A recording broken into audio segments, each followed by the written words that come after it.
2024. This year is slipping faster by us. Uh, but I'm glad to be here to let the day slip, to be honest with you.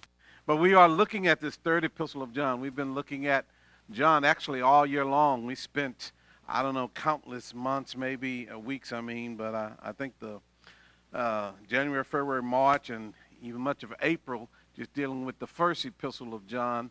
And last week we looked at the second epistle.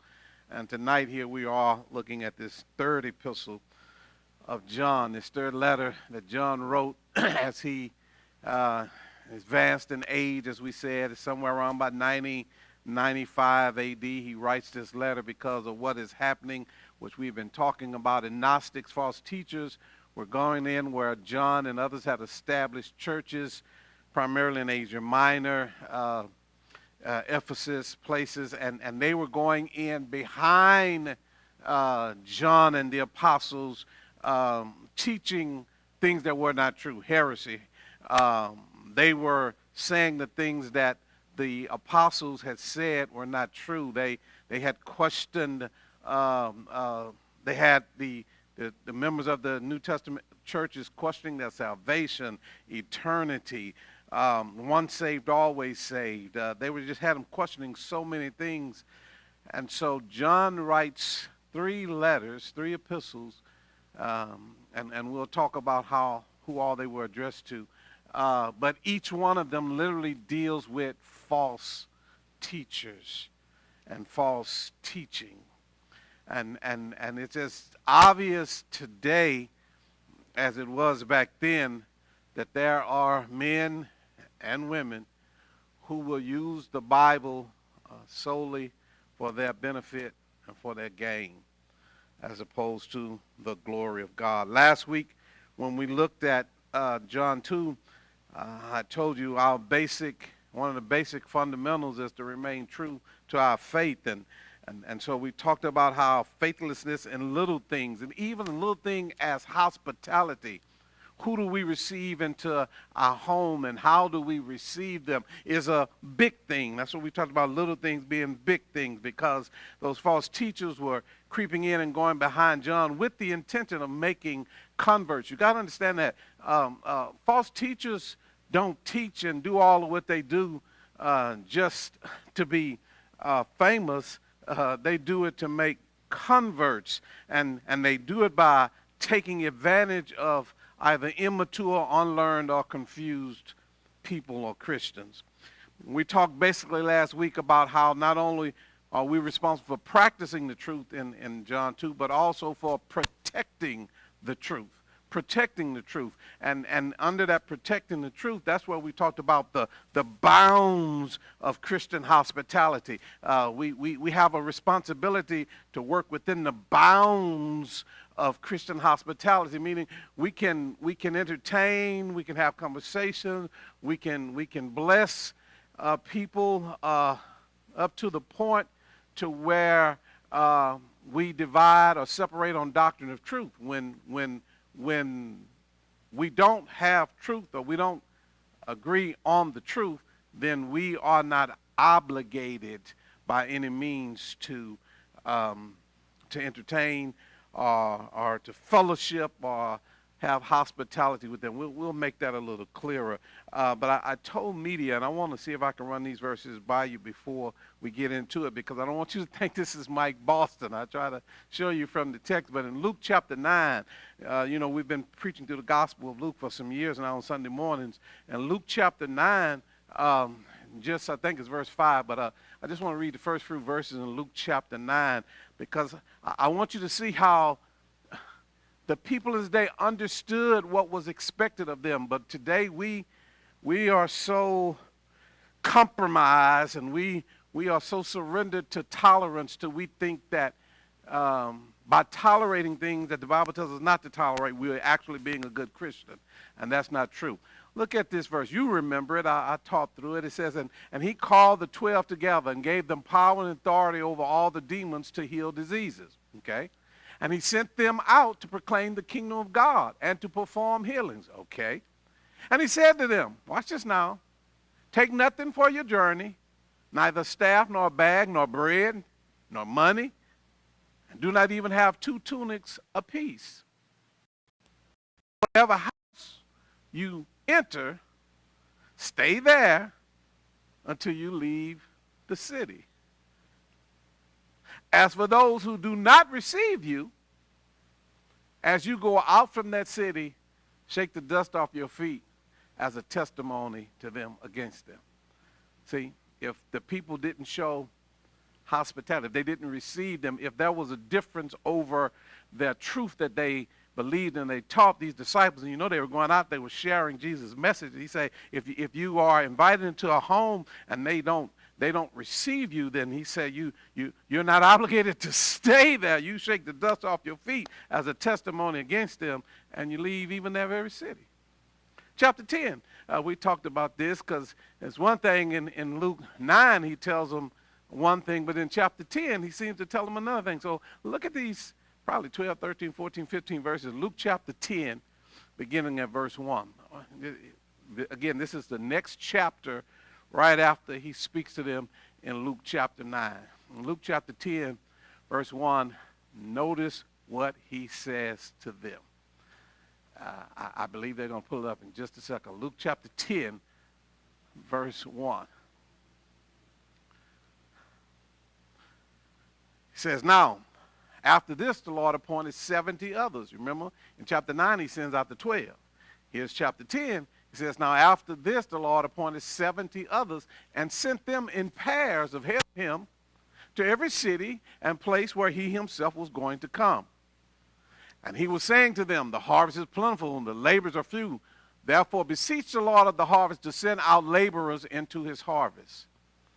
Go, behold, I send you out as lambs in the midst of wolves. I tell you, it's going to be kind of rough, y'all. But notice what it says. Carry no money belt, no bag, no shoes, and greet no one on the way. Whatever house you enter, first say, peace be to this house. If a man of peace is there, your peace will rest on him. But if not, it will return to you. Stay in that house, eating and drinking whatever they give you, for the laborer is worthy of his wages. Do not keep moving from house to house. In other words, if somebody got a bigger house, better pork chops, you know I like pork chops, better food, don't leave one house to go to another house. You know, that's not your purpose. You're going to see how hospitality ties into all of this in a minute. It says, whatever city you enter and they receive you, eat what is set before you. And heal those in it who are sick, and say to them, the kingdom of God has come near to you. But whatever city you enter and they do not receive you, go out into the streets and say, even the dust of your city which clings to our feet, we wipe off in protest against you. Yet be sure of this, the kingdom of God has come near. I think that's enough. I want you to see how when Christ's disciples, the 12 and the 70, when they were sent out, you know, they didn't make reservations at the Marriott Bon Voyage or whatever, hotels or stuff like that. Hospitality was expected because the people who would be hospitable to them, they would be rewarded in many different ways by receiving the faithful men of God. Now, what you're going to see is last week in the epistle of John, it was about not receiving faithful men, the false teachers, but tonight it's about receiving the true teachers of the faith. So we do have a responsibility. And when I was teaching that last week with our pastors, and love has to be discriminating. I know we don't like to hear that. Love has to be discriminating. Love has to be. And the basis of hospitality must be common love of interest in the truth. Because what you just saw in those verses is, if any house you go in and you stay there and there's no common interest of the truth, then you're to leave. That's what we just read. So for as Christians, we have a responsibility to be hospitable to those that we share a common love or interest in the truth. Christians must share their love within the confines of truth. Whenever sharing your love with people or individuals happens outside of the confines of truth, in other words, if you have to compromise to have a relationship, if you have to compromise to entertain those people, then the Bible is basically saying don't seek to have a relationship with them. And I know that's hard because we believe about, how we're to do, and we dealt with those verses last week when it talks about be careful how you entertain a stranger, and all of that. We dealt with that, and I showed you how all of those things were true up to the point of whenever truth comes to be questioned. So love must be discriminating. Love must be discerning. Hospitality and kindness must focus on those who are adhering to the fundamentals of the faith. That's what we're talking about, because last week said if we supply, feed, provide, help, continue, house, entertain, equip, do all of those stuff for false teachers, he said, it tells us actually we are aiding to them in promoting false teaching.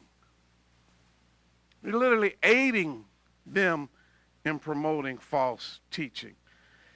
So sound doctrine must serve as the test of our fellowship and the basis of our separation. If we don't agree on sound doctrine, then we're not obligated to be hospitable to those people. Lastly, we showed you from 1 Peter 1 and 22 that truth determines the bounds of love and the bounds of unity. Matter of fact, I want to look at that verse and we'll leave from that. 1 Peter chapter 1, verse 22. 1 Peter chapter 1, verse 22. Truth determines the bounds of love and the bounds of unity. Look what it says. 1 Peter chapter 1, verse 22. It says, since you have obedience to the what? Truth, purify your souls for a sincere love of the brethren, fervently love one another where? From the heart. So truth determines the bounds of love and the bounds of unity. In other words, truth must exist before love can unite. For truth is what generates love. If there's no truth, whatever relationship that you have is shallow, is superficial, and it's not real. That'd be like dating someone and you both lie to each other throughout your whole dating period of who you are and what you do and what you have. Y'all, truth is only the thing that unites love and unity. If there's no truth, there cannot be any love and unity in a one-on-one relationship, in a corporate relationship, and certainly when it comes to having fellowship with those who are our brothers and sisters. I know that seems like a very hard and a very strange thing, but when you understand by receiving false teachers and embracing, endorsing, supporting them, you literally are advancing, if you will, their falsehood. That's what the second epistle of John, verse 9, was about last week. Let's look at that. 2 John, verse 9. I like to think that's the verse from last week, and then we'll go right into our lesson tonight. This is what it says. Anyone who goes too far and does not abide in the teachings of Christ does not have God. The one who abides in the teaching, he has both the Father and the Son. So he's literally saying, this is when he was talking about not embracing false teachers. He's literally saying, if this person does not abide in the teachings of Christ, if their position about the truth of Christ, the Bible, the Word of God says, it says, if someone come to you teaching another gospel, we're to turn away from them. It's literally saying, if anyone goes too far and does not abide, and that's what false teachers and heretics do, they go outside of the boundaries of truth so that they can build, convert followings of themselves. And that's what they're telling us. He said, we're not obligated to anyone. We're not obligated to anyone who goes outside the bounds of truth. So with that being said, look at your notes tonight. My opening statement for this third epistle. Well, you know what? Let me read the verses because it's very short. I'll read the verses, then we'll flip over the back and look at our outline, and then I'll walk us through it. The third epistle of John, the third letter of John, we're going to read all of the verses. It says, the elder to the beloved Gaius, whom I love, watch how, in truth. Beloved, I pray that in all respects you may prosper and be in good health, just as your soul prosper. For I was very glad when brethren came and testified to your truth, that is, how you are walking in truth. I have no greater joy than this, than to hear of my children walking in the truth. Anybody getting this issue about truth yet? Beloved, you're acting faithfully in whatever you accomplish for the brethren, and especially, watch this now, when they are strangers. And they have testified to your love before the church. You do well to send them on their way in a manner worthy of God. For they went out for the sake of the name, accepting nothing from the Gentiles. Therefore, we ought to support such men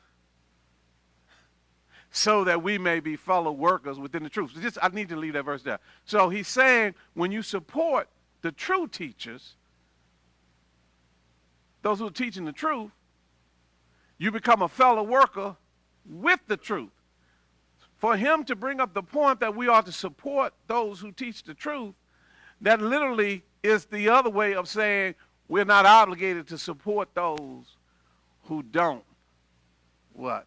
Teach the truth. Reading on, verse 9.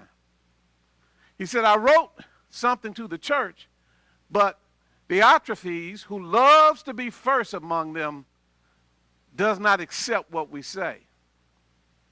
For this reason, if I come, I will call attention to his deeds, which he does. I'm often asked about this, Pastor Bob, you just seem hard, and man, you like to call out people, and you like to, I'm just doing what I see the Bible do.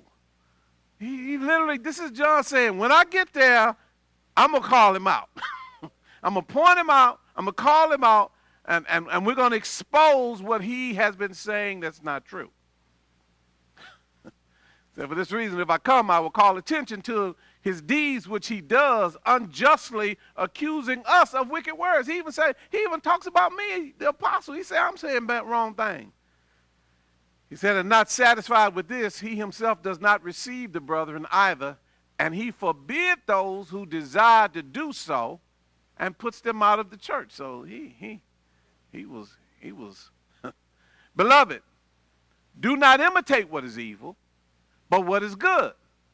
The one who does good is of God, and the one who does evil has not even seen God. Demetrius has received a good testimony from everyone and from the truth itself. And we add our testimony, and you know that our testimony is true. I had many things to write to you, but I'm not willing to write them to you with pen and ink. He says, but I hope to see you shortly, and about this matter we'll speak face to face. So what you have, if you turn your paper on the back, the outline says, in the first 8 verses, you have the commendation regarding Christian hospitality. And then in the next verses 9 through 11, you have the condemnation.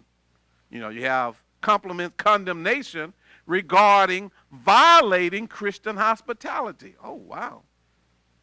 And then you have the conclusion regarding Christian hospitality. Now, back to your first page, if you will. My opening line, Benjamin Franklin said this. He said, when fish and friends stink. Benjamin Franklin wrote, after 3 days, fish and guests begin to stink. My mom used to say it something like this. She said, if you want to know who somebody is, spend a night with them. You want to know how folk are, just spend a night with them. Well, Benjamin Franklin wrote, after 3 days, fish and friends began to stink. What is he saying? Well, this was a veiled way of him saying that no one should stay with someone else as a guest any longer than 3 days. Well, perhaps this statement reflected Franklin's limited capacity for hospitality rather than any great truth. Well, it may not be that the friends begin to stink. It just may be that Franklin's patience had ran out after 3 days. Matter of fact, I said that. The truth is that some guests stink before 3 days. Hey, can I get an amen right there?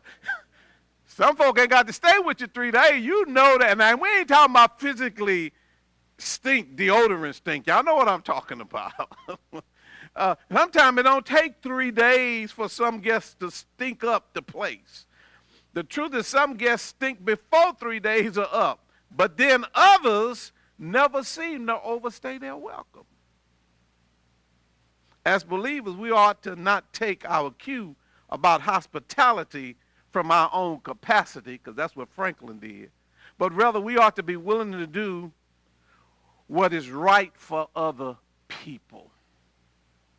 What if someone needs your hospitality and your home for more than 3 days? You know? Don't take the cue from what Benjamin Franklin said, because if we are others-oriented, and if the people abide, as we talked about last week, about the rules of your home, you being a blessing to them actually ends up being a blessing to you. So it's not that as anything in concrete saying after 3 days people got to go. You know, I think about that because I think about, we talked about, I think, with the elders last night in the lesson about that, the widow who the prophet came to her and she said, listen, me and my son finna eat a piece of cake and we're going to die. And he said, well, if you don't mind, could I have just a small piece of cake too? And he didn't ask for the whole cake, he just asked for a piece of cake. And because she was others oriented, here we are some 4,000, 5,000, maybe 6,000 years later talking about her even tonight. But she showed hospitality. The man came to her. He brought truth to her. He was the prophet. He spoke truth to her. Matter of fact, they ended up living for what? 3 more years. Every time she went to that same canister, it was flour with it. Every time she went to that same jar of oil, it was oil in it. So it's not that at the end of 3 days, folk got to go. We do need to be others-oriented, but not to the extent that they bring things in our house. We're not obligated to keep people in our house who will speak against the truth, speak against God, or bring false teachings, into our home, and then try to convert us to embrace their falsities. That's what you see in this. That's what you see in this. Hospitality.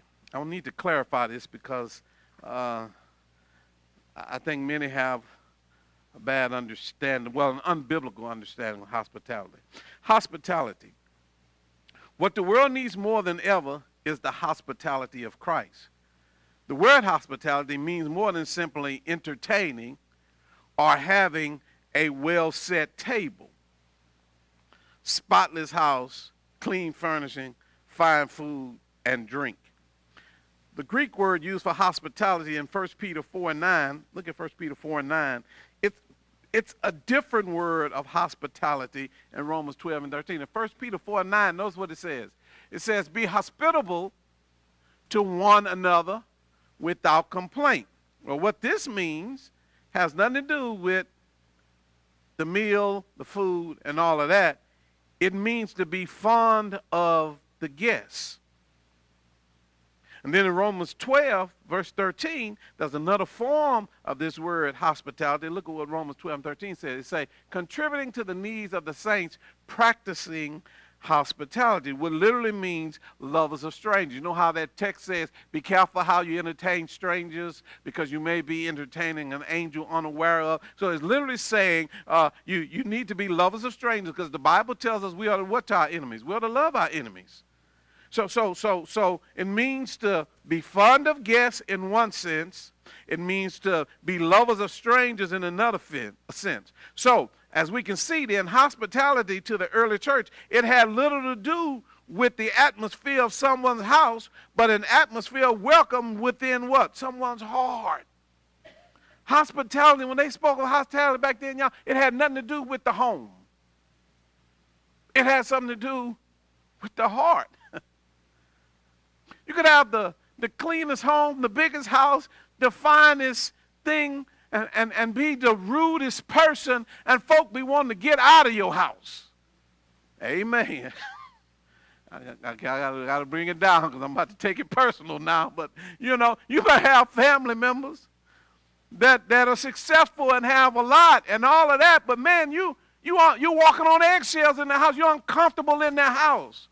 When you can go to someone else's house who have a little or nothing, can't offer you a whole lot, but because of their heart and not their home, you feel even more welcomed. And that's what he's trying to tell us here. You got to understand, hospitality has more to do with the person's heart and not so much their home. You know, a lot of people say, well, I don't have much, and, you know, I don't want to invite you over because I don't have much. You know what? And listen, the very fact that you are inviting us to experience your heart and not so much your home. You know, you have some people, they invite you over. It ain't about their heart, it's about their home. Let me show you what we did. Come on, let me show you what we did. And then we did this, and then we put this in there, and then we put this in there. And then, you know, 5 minutes after they take you on the 10-minute tour of their house, you know, you feel like they're really telling you to go. You are uncomfortable because you don't want to sit on the couch, you know, that they hold so much, you know, value in it. So you got to understand, when he's talking about hospitality in the Bible, y'all, it has more to do with the heart than it does with the head or even the home, rather. I mean the home and not the heart. The atmosphere, reading on, of welcome always begins in the heart because the things that keep us from being hospitable to one another also begins in the heart. A heart of welcome listens to, understand, like Mary and not Martha. Now, I want to talk about them for a minute. This is a very short epistle, so, you know, I got time. But I tried to go through some instances in the Bible, and I guess the one that I think is probably more memorable and more clear for me to present is, you know, the one about Mary and Martha, because in them, I see two different forms of hospitality, just as we're talking about these epistles here. Remember, Mary functioned, or rather, Martha and Mary, who was functioning from their head and who was functioning from their heart. Now that you understand what hospitality is, because you got to understand, in those particular days, again, if a true preacher was traveling around the city and stuff like that, then, you know, when they would come to your city, you know, you would welcome them into your home. Not only would you welcome them into your home, you would fix a meal for them, and, you know, for whoever was traveling with them. And sometimes you would invite the neighbors over, and y'all would have a meal together. Well, when you think about the story of Mary and Martha, y'all remember what she said in Luke 10 and 38? She went and said, Lord, tell Mary to come and what? Help me. And he said to her, Martha, Martha, you are worried and bothered about so many things. Listen to what he says. But only one thing is necessary. And as for as Mary, she has chosen the good part, which shall not be taken away from her. So he was trying to tell her back then, listen, I know you in there rattling them pots. I know you're trying to show yourself hospitable, and that's nice. Taking care of the meal, I understand all of that. He said, but right now, this is more about your heart than your home.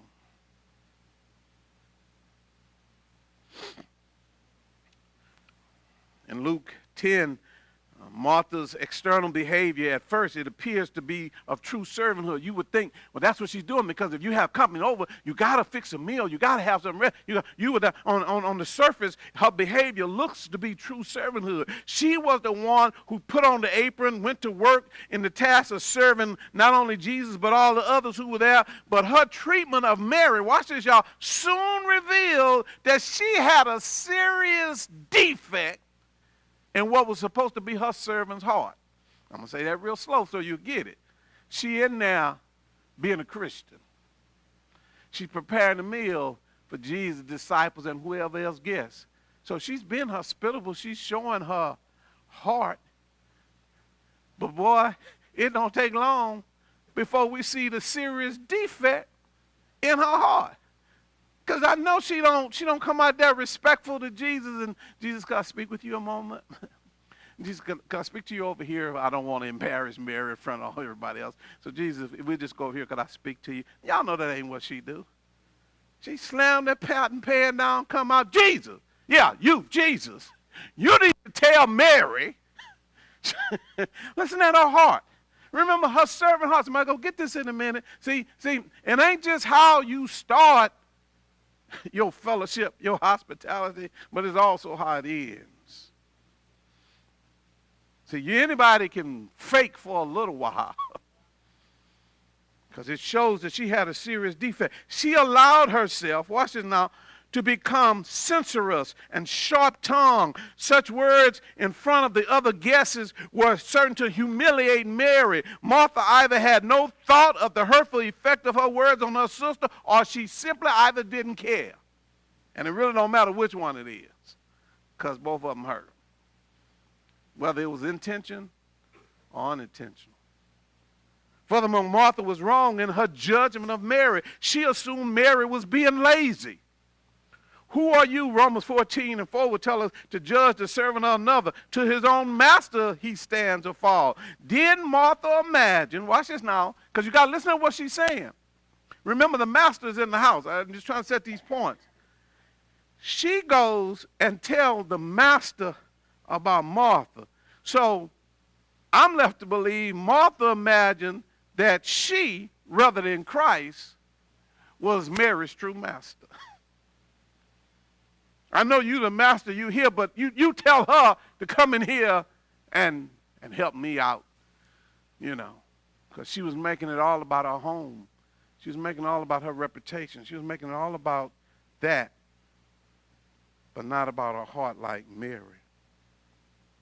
In reality, Mary was the one whose heart was in the right place. Her motives and her desires were more commendable than Martha's. Jesus knew it, and even though no mere mortal, none of us could ever tell by observing someone's external behavior, I really couldn't tell you what her heart is by observing her, and neither could you tell, but because this is Jesus, he knew. He knew the hearts of both of the women. So Martha's behavior shows how sinfully human pride can erupt. Watch it, wait for it now, even in the best of actions. Pride could raise up even when you're doing something good. And that's literally what had happened. What she was doing was good, but pride raised up even in the best of her actions. What Martha was doing was by no means a bad thing, because that was, again, expected. I just showed that to you. She was waiting on Christ and her other guests. And in a very practical and fundamental sense, she was acting as a servant to all. Just as Christ had often commanded. She no doubt began with the best of motives and the noblest of intentions, but it didn't end up like that.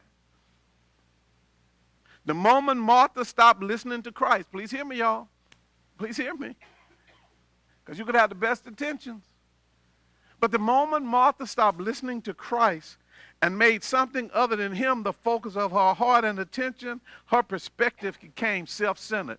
She took her focus off of listening to what Christ was saying to Mary and all of those around, and she aimed all of her anger at Mary.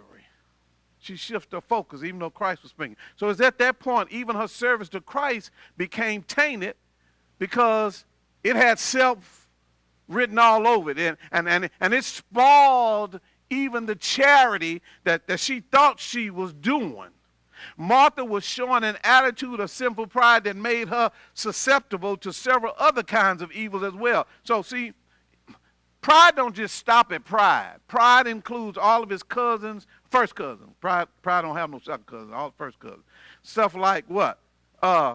Evil, anger, resentment, jealousy, distrust, a critical spirit, judgmentalism, and unkindness. All of this flared up in Martha in a matter of moments. And she was the one in there trying to be hospitable. But you see how it flared up? Because she took her eyes off of Jesus. She took the focus off of listening to what Jesus was saying to the crowd, and she put her focus on what her sister Mary. Worst of all, Martha's word, not only that, it impugned Jesus.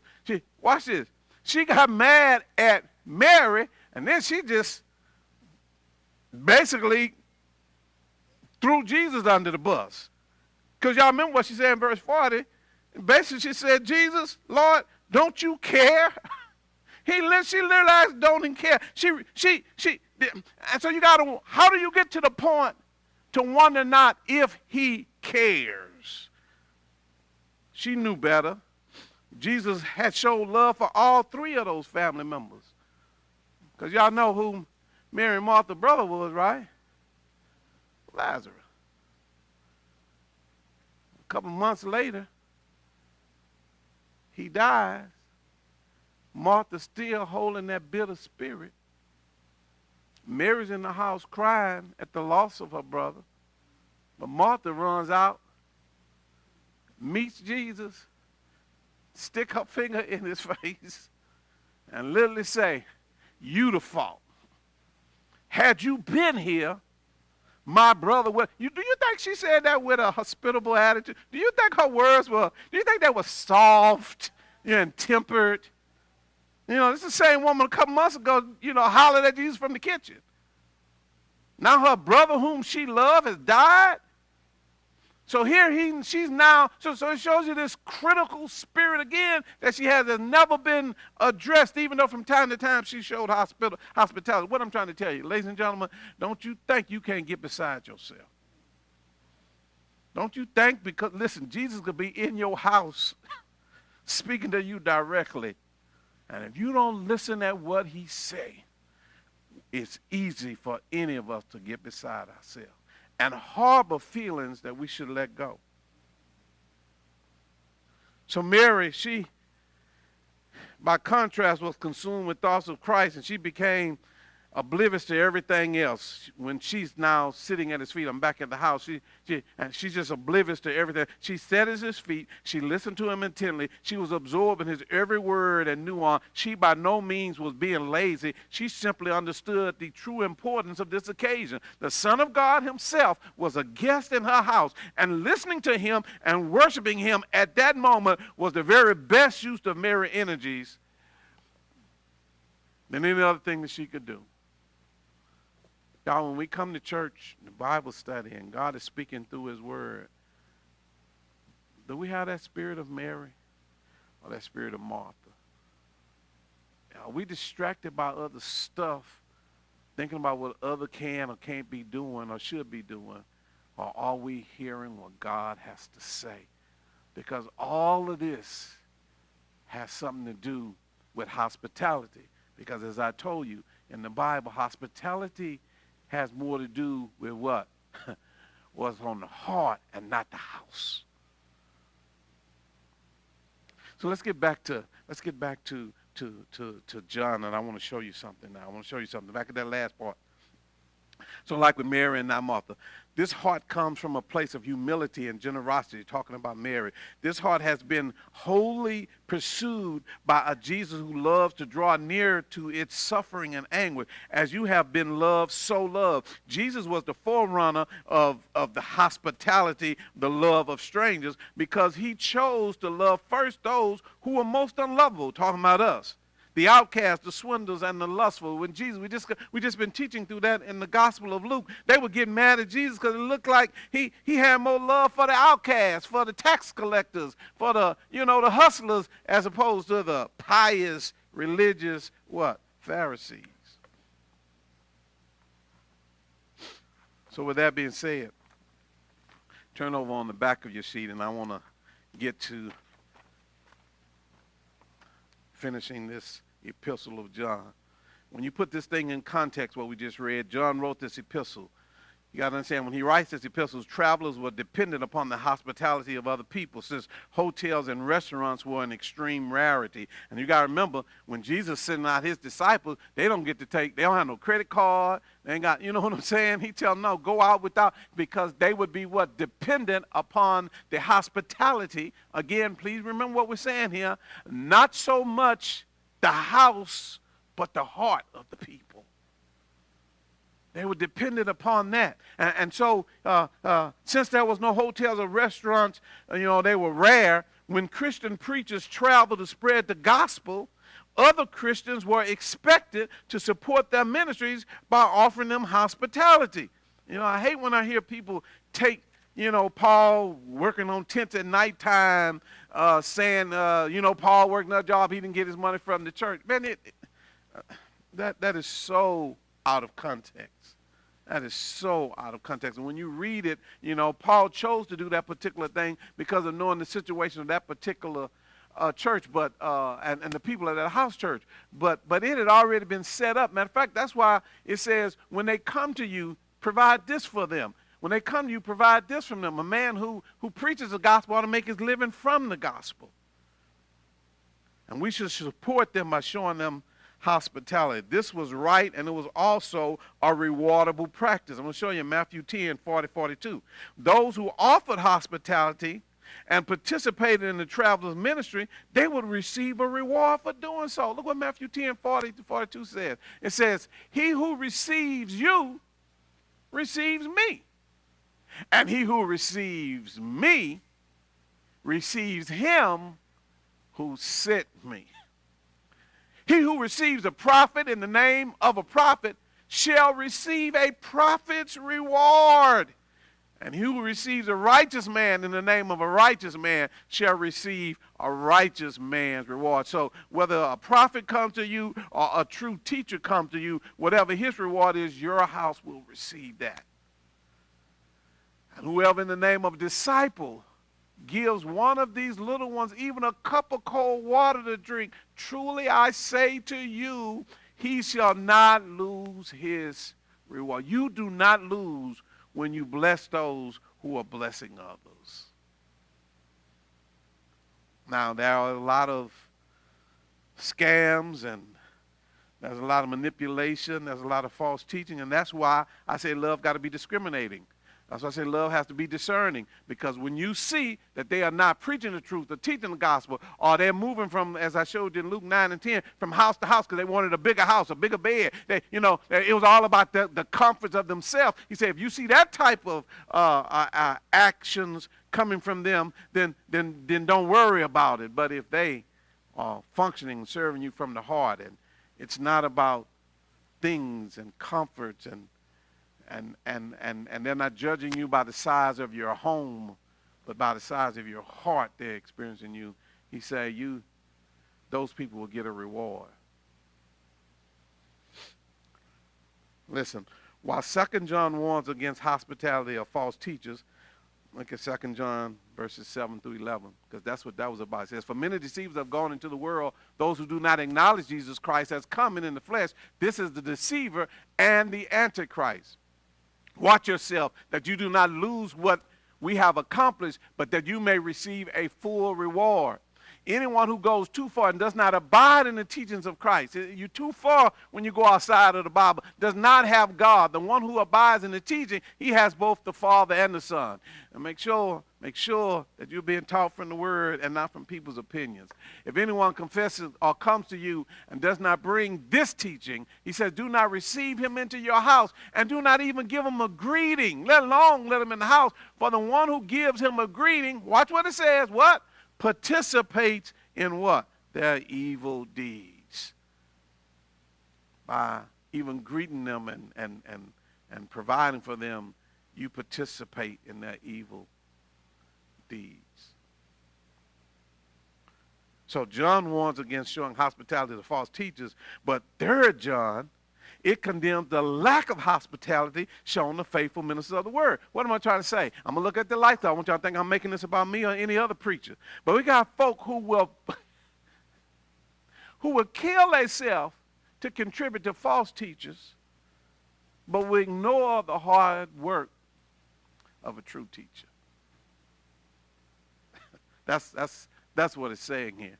He says, in 2 John, they'll show hospitality to false teachers, but they won't show hospitality to faithful teachers of the word.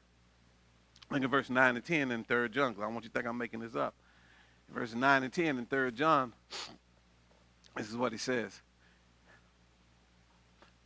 I wrote something to the church, but Diotrephes, who loves to be first among them, does not accept what we say. For this reason, if I come, I will call attention to his deeds, which he does unjustly, accusing us with wicked words, talking about the true teachers, the apostle, and not satisfied with this, he himself did not receive the brethren either, and he forbids those who desire to do so, and he puts them out of church. He said, in other words, he rejecting the true teachers, but he receiving the false teachers. So I've showed you the outline, so let me just speak to this commentary. In a couple more minutes, we'll let this chapter go. 3 John is perhaps the most personal of John's 3 epistles. While 1 John appears to be a general letter addressed to the congregation scattered throughout Asia Minor, 2 John, as we saw last week, was sent to a lady and her family. Not the first lady, not some woman pastor, but it was to a lady and her family, nieces and nephews in the church. So 1 John goes to the congregation, 2 John goes to a family, but watch this. In 3 John, the apostle, he clearly names the sole recipient in verse 1 as the beloved Gaius. So he's saying this letter, when you look at the 3 John verse 1, he said, first epistle of John went to the church congregation. The second letter he wrote, it went to, someone he knew in the congregation. He didn't identify her specifically, and to her family, children, nephews, and nieces. But in this particular 3 John, he identifies the sole recipient of this letter. This was written to, as it says, the elder, the beloved Gaius, whom he loved, how? In truth. This makes this epistle one of the few letters in the New Testament that's strictly addressed to an individual, like the letter Philemon. Titus is not wrote to an individual, even though it bears an individual name. James is not written to an individual, even though it bears an individual name. 1 Peter is not written to an individual. 2 Peter, even though it bears an individual name. When you read the opening letter, it'll say to the churches or to so-and-so, to so-and-so. But this particular letter is written to an individual, just like Philemon. So as 2 John and 3 John focuses on the basis issue of hospitality, but they do it from a different perspective. What? 2 John says, don't entertain false teachers or show them hospitality. And 3 John says, and make sure you do it for the true teachers. Even though the very reverse were happening. They were not entertaining the true teachers, they were entertaining the false teachers. And John said, when I get there, I'm going to straighten him and whoever else out I need to. So 2 and 3 John focuses on the issue of hospitality, but from a different perspective. While 2 John warns against showing hospitality to false teachers, which we just read that, 3 John condemns the lack of hospitality shown to faithful ministers of the word, which we just read that. Reports that came back to John the Apostle that itinerant preachers known and approved by him. So John had been sending out true teachers. But word had got back to him in verses 5 through 8 that those who were going to certain congregations, they were being refused hospitality.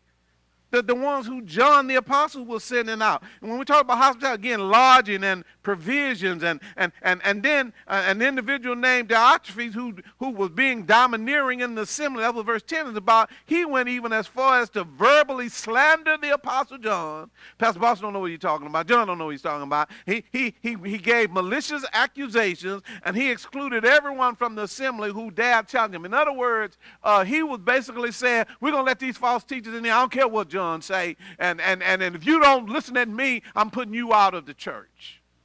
That's literally what Diotrephes was doing.